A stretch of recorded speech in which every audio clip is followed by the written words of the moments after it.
Today we're going to do number 65, 66, 67, and 68. So I think these ones are pretty simple. The first one says to select two shapes that are quadrilaterals. We learned that quad means 4. So it basically means that we're going to have to find two shapes that have 4 sides. A triangle only has 3. The square has 4. If you remember, we learned to put those tick marks through there so that we're sure that we count all the sides and that we don't count any of them twice by mistake. This one has 5 sides, which if you remember means that it's called a pentagon. Then we have another one with 4. This one is a trapezoid. So we're going to fill that one in since it has 4. And last we have 1, 2, 3, 4, 5, 6. Has an X in the word 6, which means that that one is called a hexagon. So for the two shapes, we should have picked B and D for that one. Number 66, which expression is equivalent to 3 times 7? Now for this, if you notice, what they were trying to do was break it into the distributive property and be sure that you were able to pick the correct one. But like we've talked, they are going to try to trick you. And the easiest way not to let them trick you is just to find out what the product of this is going to be, and then actually do these math problems and figure out which one is equal. Equivalent, remember, sounds like equal, so it means that the two answers have to be the same. So 3 times 7, we know 7 and 7 is 14, and if we add 7 more to 14, we get 21. So we need something that's going to equal 21. When we do math problems, we do the parentheses first. So for this one, I'm going to have to take 3 times 4. So I have 4, 8, 12. So 3 times 4 is 12, which means now I have 3 plus 12, and 3 plus 12 is 15. So this one equals 15, which is not equivalent to 21. Again, I do the parentheses first. 3 times 4, we already said that that was 12. And now we have a multiplication sign. So now I have to multiply 12 by 3. So 3 times 12, I add 12, and 12 is 24. And if I add 12 more, I get 36. So this one is 36, which again is not equivalent to 21. When I try the next one, I do everything in parentheses first. So 3 times 3, we have 3, 6, 9. And I'm going to skip that plus sign for now because I have another set of parentheses. 3 times 4, so we have 4, 8, 12, when I add that 4 3 times. So now I have 9 plus 12. So if I had 1 over here, so if I moved 1 over here, I'd have 10, and then I'd have 10 plus 11, which would be 21. So I believe that these two are equivalent, but just to be sure, I'm going to check that last one still. So I do parentheses first. 3 times 3, we already said was 9. 4 times 4.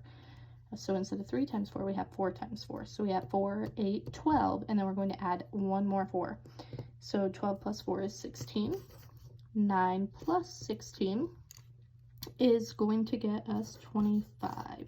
So that one does not match up. It's not equivalent. So the only one that's equivalent is C. And if you wanted to double check that they did do the distributive property, the number that they left the same was the 3.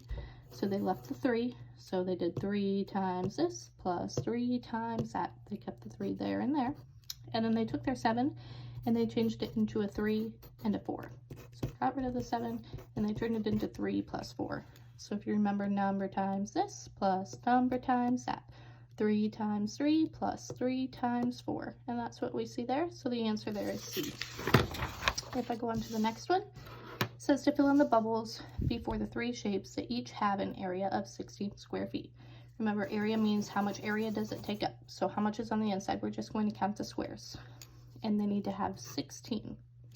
So here I have 1, 2, 3, 4, 5, 6, 7, 8, 9, 10, 11, 12, 13, 14, 15, 16. If you didn't want to count all of those and you knew that there were 4 and 4, you could take 4 times 4 and know that the answer is 16. That's another example of where memorizing your math facts comes in handy.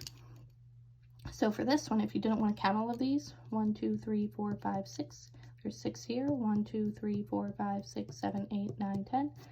There's 10 here, so if you took 6 times 10, it's going to tell you how many are here. But we're going to go ahead and count those to be sure. So we have 1, 2, 3, 4, 5, 6, 7, 8, 9, 10. So if this is 10, this is 10. So that's going to be 10, 20, 30, 40, 50, and 60. So this has 60.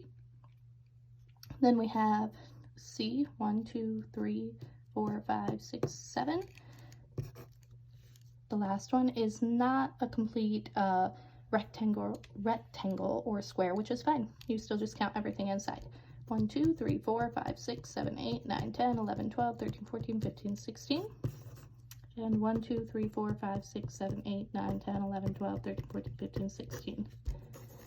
So I had to pick the 3 that have an area of 16, which would be A. I'm going to fill in that bubble, D, and E. Number 68, what is the quotient of 48 divided by 6?